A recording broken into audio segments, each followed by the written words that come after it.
Serious accident on the Mandela Highway renewed a call for the health service to be properly equipped to deal with emergency services.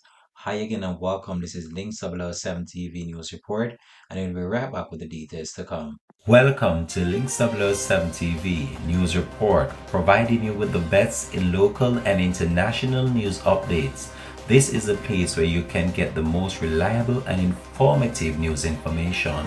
Links 7 TV News Report.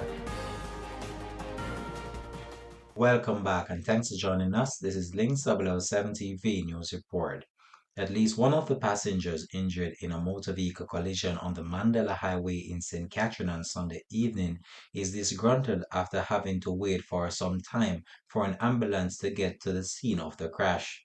The passenger, Corinne Grant, was in a Toyota Hiace bus with vendors and their produce heading towards the Coronation Market in downtown Kingston from Clarendon. On reaching a section of the Mandela Highway about 5:45 p.m., the highest minibus reportedly collided with a garbage truck. The bus overturned, resulting in a number of passengers being injured. An injured person that was seated on the bus told reporters that she was seated to the side of the minibus that impacted when it overturned, shattering the windows to where she was sitting. Links 7 TV News understands that the ambulance got to the location sometime after 8 p.m.